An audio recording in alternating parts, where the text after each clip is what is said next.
탐심에 대한 이 기준 자체는 예수님께서 말씀하신 것은 상당히 타이트해요. 우리 심령을 통해서, 왜냐면은 예수님께서 그 눈에 보이는 욕심, 그러니까 눈에 보이는 것에 대해서 의지하고자 하는 그런 마음 자체가 하나님과의 관계성에서의 어떤 멀어지게 하는 요소로서 작용할 수 있기 때문에 더 그런 것이 아닌가라는 생각을 해보게 됩니다. 그리고 탐심은 하나님과 이웃에 대한 무관심을 전제로 해요. 더 쌓아두고자 하는 것 자체는 이웃에 대해서 무관심하다라는 것. 하나님의 뜻과 주변을 향해서 무관심한 것 자체가 이제 탐심으로서 비춰지게 된다라는 거죠. 그래서 우리가 어떤 소유가 있을 때에 내가 지금 이거 탐심으로써 내 심령이 채워진 것은 아닌가. 믿지 않는 사람들과 비교해 봤을 때 이건 탐심이 절대 아닌 것처럼 보여져도 하나님 보시기에 우리의 삶을 돌아봤을 때 이것이 탐심이 아닌가라는 생각을 항상 머릿속에 갖고 있어야 됨을 말씀하고 있습니다. 그래서 오늘 삼가 탐심을 물리치라고 말씀하시면서 또 한 가지는 사람의 생명이 소유에 넉넉한 데 있지 않다라고 말씀하고 있습니다.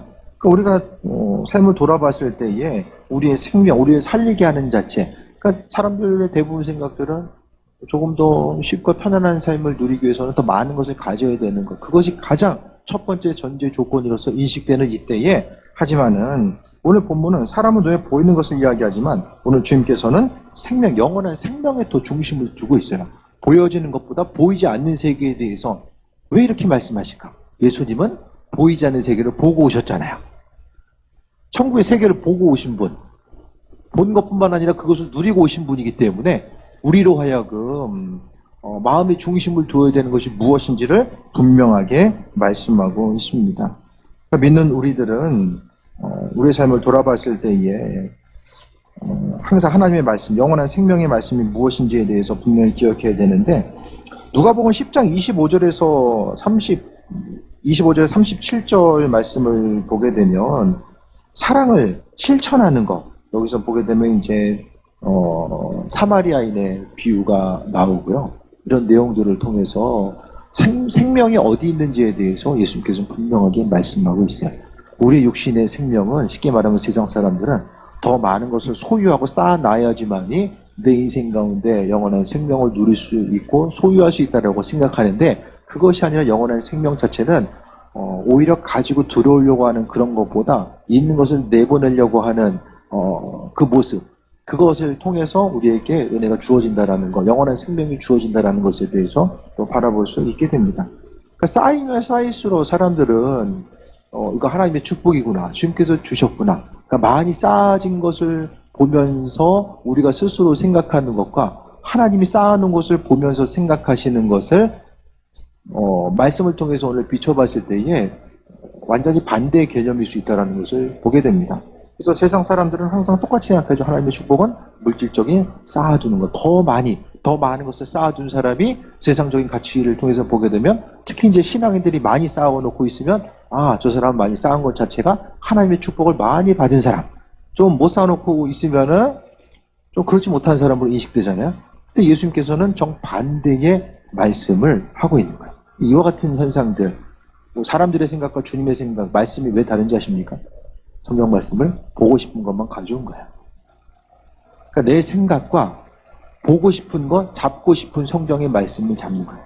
있는 그대로 성경이 부에 대한 개념에 대해서 이야기하는 것을 온전히 잡지 못하고 단편적인 것들만, 그게 이단이 그런 거잖아요. 자신들의 세력을 유지하기 위해서 말씀을 읽는 것만 그냥 교묘하게 짜맞춰가지고 나아가는 것처럼 우리들도 온전한 그 부의 개념 자체가 인식되어 있지 못하면, 여러분 탐심하면 어떤 것을 탐심이라고 생각하십니까? 더 많이 가지려고 하는 것? 심지어는 다른 사람들에게 피해를 주면서까지 더 가지려고 하는 것 자체를 탐심으로 이야기하잖아요. 근데 성경의 기준은 그 탐심이 그게 아니잖아요. 당장 필요 없는데 계속해서 쌓아놓으려고 하는 것 자체를 탐심이라고 이야기하잖아요. 이 시대에 정말 물질 만능주의, 이 시대 가운데서 돈 있으면 다 된다고 생각하고 돈 없으면 다 못한다고 생각하는 이 시대 가운데서 우리가 이런 그 부의 개념 자체를 온전하게 갖고 있지 못하다고 한다면, 그러니까 낙타가 바늘귀에 들어가는 것, 부자가 바늘귀 통과하는 것이 더 힘들다라고 말씀하신 이유 자체가 거기 있기 때문임을 우리가 보게 됩니다. 그러면서 생명이 소유에 넉넉한 데 있지 않다. 오히려 있는 것 자체를 통해서 사람이 소유가 넉넉하면 스스로의 인생에 있어서 삶의 문제가 무엇인지를 모릅니다. 그러니까 지금 현재 있어서 간절한 기도 제목이 있는 사람은 항상 좀 영적으로 깨어있을 가능성이 커요. 간절하기 때문에 주님께 나아갈 수밖에 없고 기도할 수밖에 없잖아요. 그런데 당장 시급한 기도의 제목이 없이 하나님 앞에, 그러니까 당장 급한 기도 제목이 없어도 주님 앞에 나아갈 수 있다는 거 정말 은혜죠. 기쁨으로 기도할 수 있는 순간인데 많은 이들이 그 순간을 헤아리지 못하고 그냥 흘려보내는 경우들이 많이 있다는 거예요. 그러니까 당장에 있어서 눈에 보여지는 거 아무 별일 없고 그냥 당장의 기도 제목을 발견하기 힘든 그 순간, 그때가 항상 우리가 조심해야 될 때임을 잊지 말아야만 합니다. 하나님께서 하나님 우리도 기도하게 하시려면은 기도의 제목들을 만들어 주셔야 됩니까, 우리가? 그 기도의 패턴 항상 조심해야 돼요. 우리가 경계해야 될 게 뭐냐면은 문제만 생기면 기도한다. 그럼 하나님은 문제를 주실 수밖에 없죠. 계속 기도해야 되니까. 그 삶을 통해서 우리는 항상 하나님의 인도하심을 바라봐야 되는데, 좀 지혜로운 사람은 평상시에 삶을 통해서 주님과 교제함에 있어서의 방해거리가 무엇인지를 돌아보는 삶의 모습을 갖게 됩니다. 16절부터 보자가 나옵니다. 또 비유로 그들에게 말해 이르시되 한 부자가 그 밭에 소출이 풍성함에 심중에 생각하려되 내가 곡식을 쌓아둘 곳이 없으니 어찌할까 하고 라고 이야기합니다. 부러우십니까? 안 부러우세요? 쌓아둘 곳이 없다는데?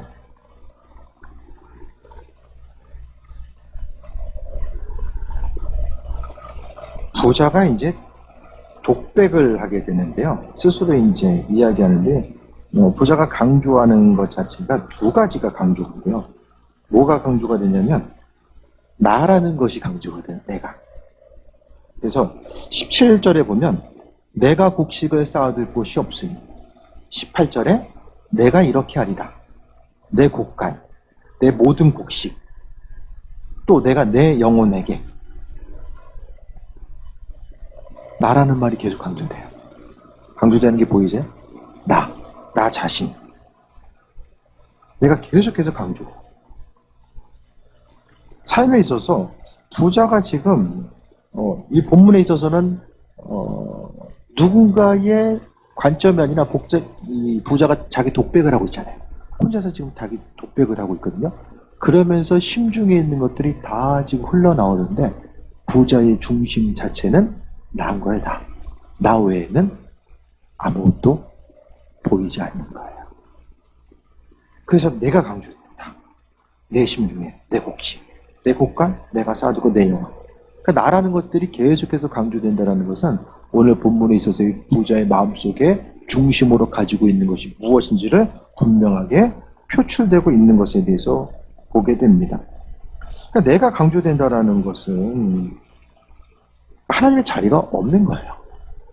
하나님의 자리가 없을 뿐만 아니라, 그래서 성경에서의 더 많은 것이, 많은 그 재물이 주어졌다라는 것은 이웃 누군가를 향한 그 책임 자체가 주어졌다라는 것을 이야기하는데, 오늘 본문에 있어서의 이 부제의 내용은 구약에 있어서 보게 되면 요셉이 창고를 만들잖아요. 그 창고를 만든 이유 자체는 어떻습니까? 환난과 어려움의 때가 있을 때에 다른 사람들을 좀 나눠주고 살리고자 하는, 함께 더불어 살고자 하는 목적이 있었다라고 한다면, 이 본문의 부자에게 있어서는 나 자신만 강조되고 있는 거예요. 그래서 사단이 하는 것이 바로 대표적으로 그렇습니다. 나 중심, 나만 생각하게 하고, 나만 억울하게 생각하고, 또 나만 잘 돼야 된다고 생각하고, 나만 피해자고 생각하고, 나라는 단어 자체가 강조되는 그 순간에는 사단의 역사가 강력하게 나타나는 것입니다. 그래서 교회도 점점 보게 되면은 이제는 이제 개교의 중심주의로 가거든요. 각각의 교회만 있는 거예요. 옆 교회 뭐 어떻게 되든 별로 상관 안 하고 우리 교회만 잘 되면 되는 거예요. 나만 잘 되고 내가 정말 잘 되고, 이것이 이제 사단이 하는 아주 대표적인 행동으로서 비춰지게 됩니다. 그래서 오늘 마음속에 우리가 돌아봐야 될 것은, 날마다 나만 생각하고 있으면은 바로 이 부자와 똑같다라는 거예요. 또 한 가지가 이제 강조되고 있는데, 오늘 본문 가운데서 17절부터 그 18절의 내용을 보게 되면 또 쌓아둔다라는 내용들이 이제 강조돼요. 17절에 내가 곡식을 쌓아둘 곳이 없으니, 18절에 내가 모든 곡식한 물건을 거기 쌓아두리라.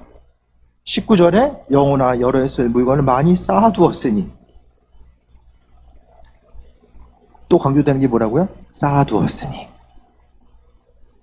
부자의 특징은 나를 생각하고 또 한 가지는 쌓아두는 것. 이 두 가지가 본문 가운데 계속해서 반복적으로 강조되고 있는 거예요. 그래서 어리석은 부자의, 주님 보시기에 어리석은 삶의 특징은 나를 생각하고 오로지 어떻게 하면 쌓아둘 수 있을까? 그걸 생각하는 거예요.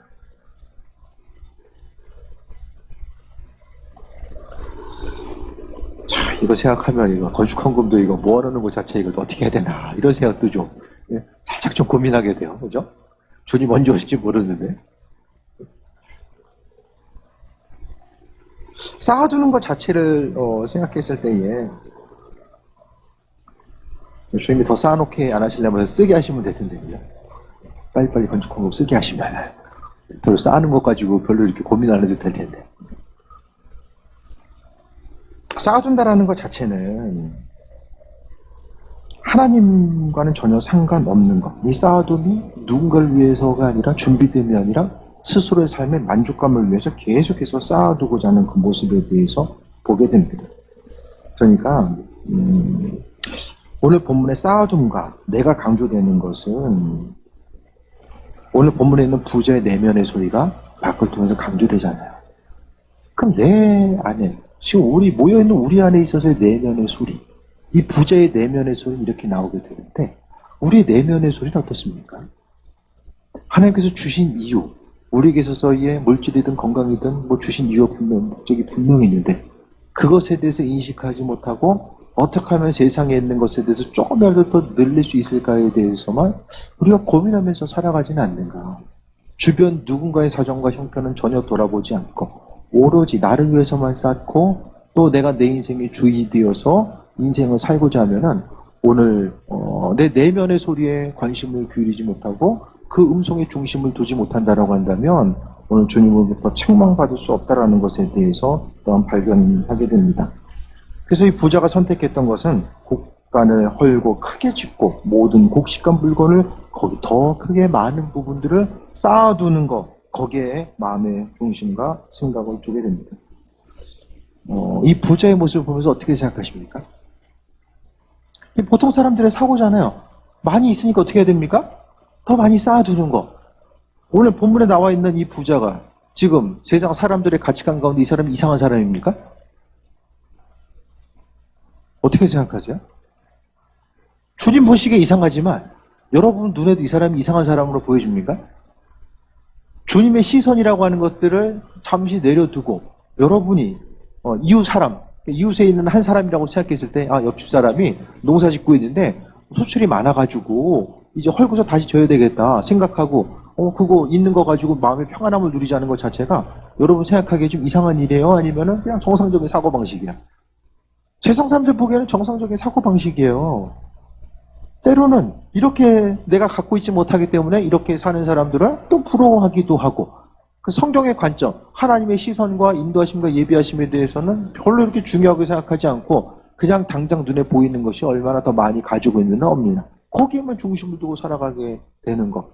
하나님의 백성으로서 오히려 하나님과 상관없는 것들을 바라보며 그것을 부러워하고 그것에 대한 문제점이 무엇인지를 전혀 인식하지 못하고 살아가면은 문제가 문제인지 모르면 무엇입니까? 병들어 있는 거죠. 심령이 병들어 있는 것입니다. 병들면은 같이 병들면은 문제가 무엇인지를 깨달을 수 없기 때문입니다. 19절 말씀 보면 또 내가 내 영혼에게 이르되 영혼아 여러 쓸 물건을 많이 쌓아두었으니 평안히 쉬고 먹고 마시고 즐거워하리라 라고 합니다. 오늘 부자는 쉬고 먹고 마시고 즐거워하는 데 집중합니다.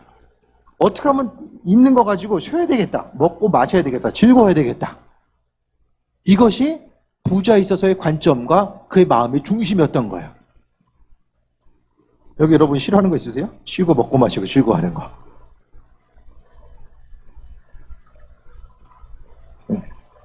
사람들이 물건 지금도 마찬가지예요. 더 많은 것을 소유하고자 하는 거. 더 쉬고 싶고 먹고 싶은 거 먹고 마시고 싶은 거 마시고 또 삶에 있어서의 시간을 가지고 하고 싶은 거 하는 거, 인생 가운데 즐거운 일을 스스로 하고 싶기 때문에 더 많이 소유하고자 하잖아요.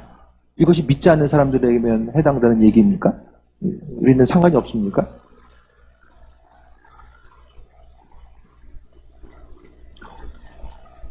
주님이 다 보고 계신 거죠. 마음의 생각이. 앞서서 말씀드렸던 것처럼 이 독백을 통해서 마음의 생각이 다 드러나는 것처럼 주님께서는 이 어리석은 부자를 보고 있었다라는 거예요. 지금 부자는 뭐하고 있습니까? 쉬고 먹고 마시고 즐거워하는 계획을 세우고 있어요. 해외여행은 어느 나라로 가고 이후에 저 별장은 어디다 짓고 지금 뭐하고 있습니까? 마음속에 그림을 그리고 꿈꾸고 있어요. 즐거운 상상을 하면서 이 부자는 꿈꾸고 있어요. 그냥 한마디 독백이 아니라 지금 꿈꾸고 있는 거예요. 자기가 자기 자신에게 부자로 자기가 자기한테 부자라고 안 했겠지만은 이름을 불러가면서 너 수고했다. 내가 너한테 선물 줄게 하면서 지크리게 인생을 설계하고 꿈꾸고 앞으로 나아감에 있어서 주님의 자리는 없어요. 뭐 때문에 꿈꾸는 거예요? 창고에 있는 곡식 때문에 그것과 더불어서 미래를 설계하고 준비하고 있는 거예요. 여러분이 미래를 설계하고 준비함에 있어서 하나님의 자리가 있습니까? 아니면은 현재 가지고 있는 소유 또 그 물질의 소유가 없으면 앞으로 할 수 없다라고 생각했기 때문에 더 많은 것을 소유하고자 꿈꾸고 있습니다. 이런 부분들을 반드시 이 시간을 통해서 점검해 봐야 됩니다. 그러니까 여러 해 쓸 물건이 바로 기쁨의 근원인 거예요. 하나님의 기쁨의 근원이 아니라 쓸 물건이 스스로에게 있어서의 기쁨의 근원을 되는 거예요.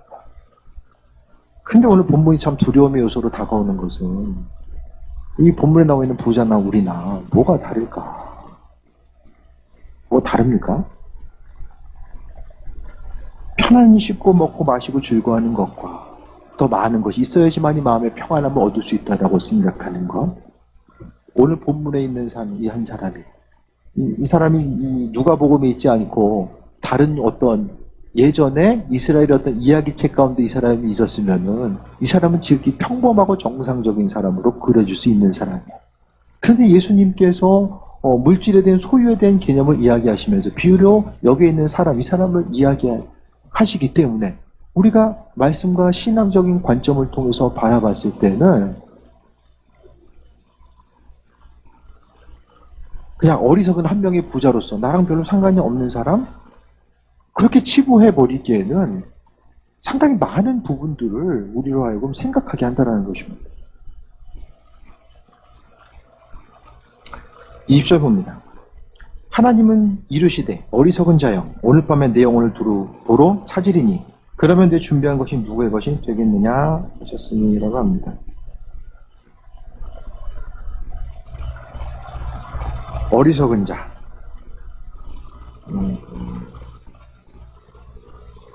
말씀을 통해서 예수님께서 또 어리석은 자로서 본문 가운데 이야기하는데 오늘 누가복음 11장 40절 볼까요? 누가복음 11장 40절. 어리석은 자들아 겉을 만드시니가 속도 만들지 아니하셨느냐. 하나님께서는 마음의 중심을 보시면서 분명히 말씀하고 있습니다. 오늘 본문에 19절을 통해서 편안히 씻고 먹고 마시고 즐거워하자는 이 부자는 자신의 육신을 향해서 선포하고 있잖아요. 그런데 오늘 하나님께서는 영혼을 향해서 이야기해요. 영혼의 관점에 대해서 말씀하고 있습니다. 그러니까 자신이 소유하고 있는 이 모든 것들, 그러면서 누가복음 9장 25절과도 연결될 수 있는데 사람이 만일 온천하를 얻고도 자기를 잃든지 빼앗기든지 하면 무슨 유익이 있으리오라고 이야기합니다. 부자는 눈에 보이는 것만 봤어요. 그런데 오늘 하나님께서는 영혼의 문제, 육신과는 비교할 수 없이 중요한 그 영혼의 문제에 대해서 관심을 기울이고 오늘 본문에 말씀하고 있습니다. 결국 오늘 20절 말씀을 보면 자신의 소유 때문에 영생을 빼앗기는 거예요. 그토록 누리고 즐거워하고 눈에 보이는 것이 기쁨과 만족감을 줄 수 있는 그것 때문에 영혼에 대한 기쁨, 영혼 구원의 모습이 빼앗기고 있다는 거예요. 우리가 소유한 그것이 우리의 인생 가운데 정말 그 하나님 나라를 소유하는 데 있어서의 도움이 될 수 있는 것으로 확신할 수 있습니까, 우리가? 주님 주시는 것, 아버지께서 우리에게 부어 주시는 것들 자체가 내 인생에 있어서의 은혜와 축복입니까? 그러니까 하나님께서 어떤 그 물질을 주셨을 때에 그것 자체가 우리가 하나님의 은혜와 인도하심, 그분께서 우리의 삶을 부어주시는 것을 경험할 수 있는 하나의 도구. 하나님께서 내 인생을 돌아보고 계시고 인도하시고 함께 하시는구나. 그것을 경험할 수 있는 하나의 도구가 되는 사람이 있고, 예를 들어서 정말 힘들고 어려웠는데 그 재정 문제에서 기도했는데 하나님께서 그래도 은혜로 그 문제들을 해결해 주실 때가 있잖아요.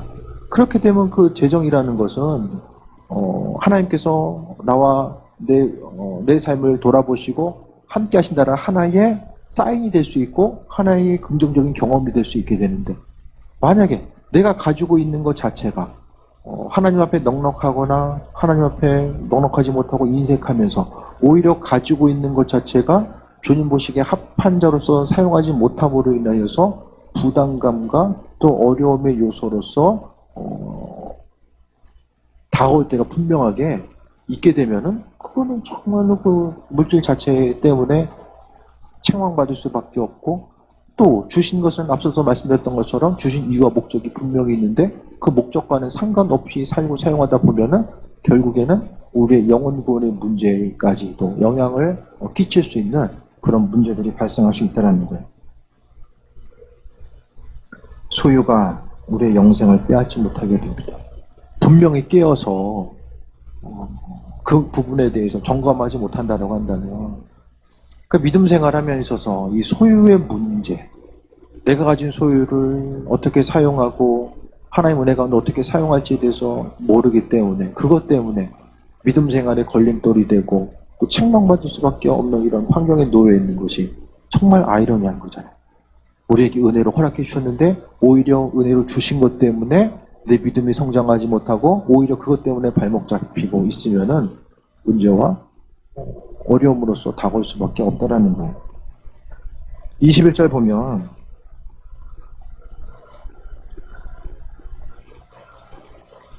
자기를 위해 재물을 쌓아두고 하나님께 대하여 부여하지 못한 자가 이와 같다라고 말씀합니다. 여기서 보면은 자신에게는 부여하지만 하나님께는 인색한 자의 모습이 나옵니다. 인색한 자는, 하나님 앞에 인색한 사람은 눈에 보이는 것에 기쁨의 근원을 두었기 때문이죠.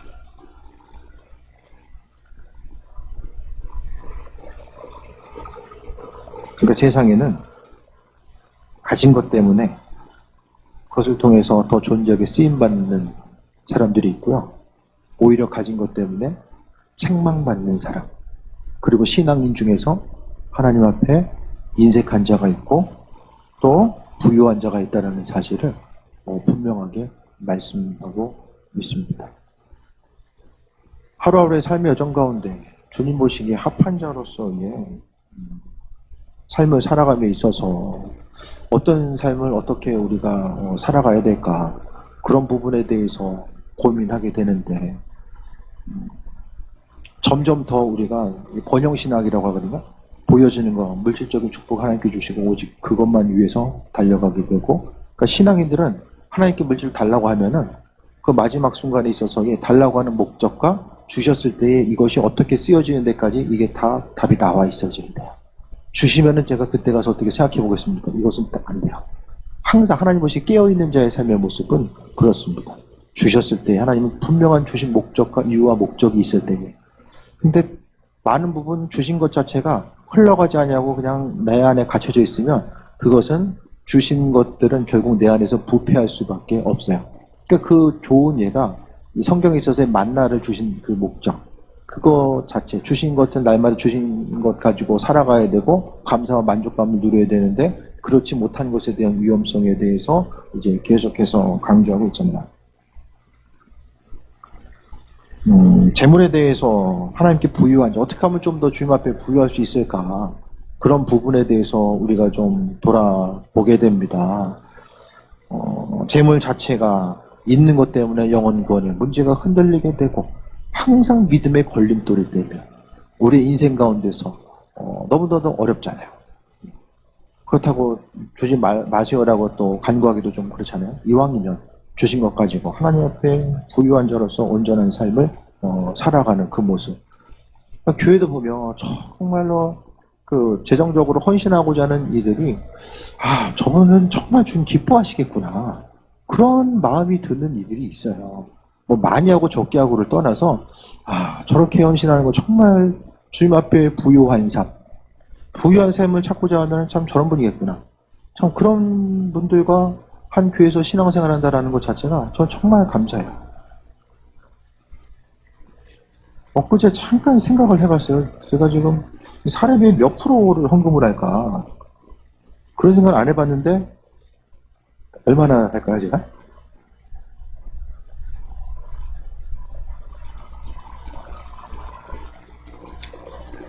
한 25%, 대략 한 25% 정도 하는 것 같아요. 네. 근데 교회 보니까 저보다 더 하시는 분들이 있어요. 많이 하고 적게 하고를 떠나서 보시면 이렇게 퍼센테이지를 말씀드리는 건 저보다 더 많이 하고 적게 하고의 문제가 아니라 주님 기뻐하시는 자로서 누가 시켜서가 아니라 정말 주님 앞에 부유한 이들이 교회 안에 분명히 있더라고요.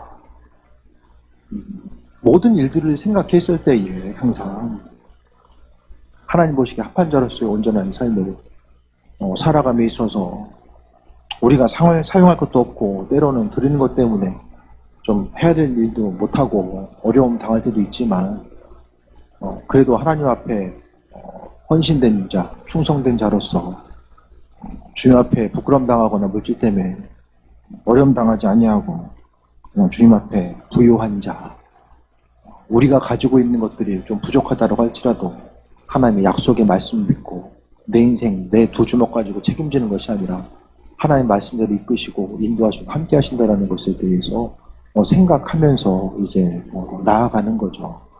모든 순간순간 하나님의 방법대로 움직이고 나아가는 사람들을 기뻐하시고 무엇보다도 교회에 속한 이들 모든 이들이 무엇보다도 하나님 주셨으면 주신 이유와 목적이 분명히 있다는 것, 주신 책임에 대해서 분명하게 하나님께서 허락해 주셨다는 것을 생각하고 그냥 눈에 보여지는 거 남에 보이기 위해서 그래도 이 정도는 해야 되니까 그게 아니라 하나님과의 그 은혜 가운데 거하면서 믿는 자로서 재정의 문제, 재물의 문제를 어떻게 소유할 것인가, 그 마음의 중심이 어떠해야 되는가.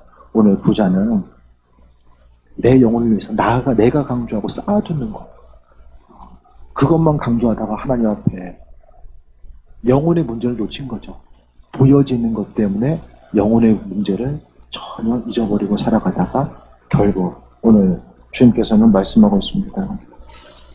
하나님은 이르시되 어리석은 자여 오늘 밤에 내 영혼을 도로 찾으리니 그러면 내 준비한 것이 누구의 것이 되겠느냐라고 말씀하고 있습니다.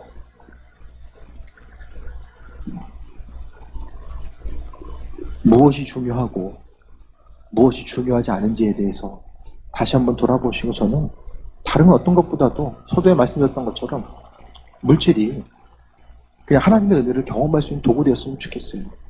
그것이 하나의 걸림돌이나 어려움이나 그걸 통해서만 하나님의 일하심을 판단하고 그런 판단함의 수단이 되는 것이 아니라 때로는 삶에 있어서의 걸림돌, 하나님과의 관계성 가운데서의 부담거리, 그게 아니라 그게 이왕 살아가면서 우리의 방법이 아니라 성경을 통해서 하나님의 방법대로 약속하신 부분들이 분명하게 있잖아요. 그 약속의 말씀대로 많이 있든지 없든지 간에 주신 것에 대해서 감사하고 또 은혜 가운데 나아가고자 했을 때에 주께서 세모라 가지고 은혜로 인도하여 주실 줄 믿습니다. 모든 일들 가운데 감사하고 오늘 또 성경 말씀을 통해서 예수님께서 부자의 두 랩돈에 대해서 기뻐하셨던 것처럼 주님께서 정말 기뻐하시는 것이 무엇일까? 그 두 랩돈을 드렸던 그 여인은 얼마 안 되지만 2,000원인가 3,000원일 거예요. 그걸 통해서 예수님을 감동시켰잖아요. 성경에서 믿음으로 감동시키고 재물로서 감동시키는 건 이 여인이 감동을 시켜요. 재물로서. 예수님 기뻐하셨잖아요. 있고 없고를 떠나서 어쨌든 오늘 본문의 또 핵심적인 것들은 삶을 살아감에 있어서 이 재물의 문제, 사람들이 다 지금 돈 버는데 혈안이 돼서 달려가는 이때에 많이 벌면은 뭔가 대단한 사람, 없으면은 뭔가 부족하고 모자란 사람처럼 느껴지는 이 시대 가운데서 우리의 마음의 중심은 어떻게 깨어 있어야 될까? 그런 부분에 대해서 분명하게 인식되고 소유의 문제에 대해서 정확하게 성경적인 개념 가운데 인식이 안 돼 있으면 삶을 살아가면서 언젠가는 그것 때문에 계속해서 발목 잡힙니다. 하나님의 인도하심, 하나님과의 관계성의 코드도 다 돈으로 바뀌고 재물로 바뀌고 믿음의 책임도 돈으로 바뀌고 다 돈이라는 이 재물을 통해서 하나님을 바라보게 되는 나도 모르는 사이에 그렇게 변해갑니다. 더 주시면 하나님 나와 함께 하시는 것 같고 좀 부족하면 하나님 나한테 왜 이러시나? 내가 한 게 얼마큼인데 이렇게 이제 보여지는 것 가지고 하나님 판단하다 보면 믿음의 기둥 뿌리가 썩어가는 것들을 이제 모르고 살아갈 수밖에 없다라는 거예요. 믿는 자로서 주님 마음에 합한 자로서의 온전한 삶을 살아가시고 또 우리가 작은 것을 헌신한다고 하는데 그게 내 것이 아니라 주님의 것, 주님께 돌려드린다라는 이 청지기적인 마음의 중심을 가지고 살아간다면 하나님의 방법대로 세우시고 인도하여 주실 줄 믿습니다. 분명히 교회 안에는 세상적으로 부족해 보이나 하나님 보시기에 정말로 부유한 자가 있고 세상적으로 부유해 보이나 하나님 앞에는 가난한 자들이 분명하게 존재한다는 육신의 법칙이 아니라 하나님 나라의 법칙을 가지고 세상을 바라보고 깨어있지 못한다고 한다면 오히려 주님으로부터 받은 그것이 바로 내 인생에 있어서 신앙에 있어서 가장 치명적인 아킬레스건이 될 수밖에 없다는 것, 걸림돌이 될 수밖에 없다는 것에 대해서 다시 한번 인식하시고 내가 가지고 있는 소유는 내 믿음을 증명하고 하나님의 은혜를 증명하고 내가 주님으로부터 책임 맡은 자로서의 온전한 삶을 온전히 살고자 했을 때에 주셨으면 주신 이유와 목적이 있음을 기억하고 주변을 돌아보고 나아가고자 했을 때에 아버지는 그의 삶의 여정 가운데 하나님의 방법대로 도우시고 인도하시고 예비하심을 날마다 경험할 수 있게 됩니다. 소유 자체가 근심 걱정거리가 아니라 날마다 하나님의 크심과 인도하심을 경험할 수 있는 아주 귀한 도구와 수단이 된다면 그것이야말로 정말 멋진 인생이 되지 않을까라는 생각을 다시 한번 해보게 됩니다. 삶의 순간순간 스스로의 삶을 통해서 때로는 죽게 헌신했음에도 불구하고 여전히 환경적인 어려움에 있는 이들이 있다면 오늘 주님의 말씀 가운데 위로와 또 새 힘을 얻으시고 또 하나님의 방법과 관점 가운데 우리를 세우시고 인도하신다라는 것, 말씀을 통해서 심는 대로 거둔다라는 이 은혜의 법칙은 절대로 사라지지 않는다라는 것, 기도로 심으면 하나님께서 기도로 심을 수 있는 심는 대로 거두게 하시고 또 내 마음과 생각과 점으로서 심고자 했을 때 하나님은 반드시 때를 따라 아름답게 하신다라는 그 말씀 가운데 채우시고 인도해 주실 줄 믿습니다. 그래서 성경 말씀 가운데 우리가 누가복음에 또 다른 복음서에 나와 있는 어리석은 부자, 누가복음의 어리석은 부자를 볼 때마다 정말 미련하다. 그렇게 쌓아놓고 그냥 갈 수밖에 없구나. 그게 아니라 이 부자의 모습을 통해서 우리 자신의 모습, 우리 내면을 비춰볼 수 있는 거울로 삼으시고 그것을 통해서 하나님 앞에 가는 그 순간까지 믿음으로 달려가는 존귀한 삶 되시길 주의 이름으로 축원드립니다. 주신 말씀 기억하면서 찬양하고 기도합니다.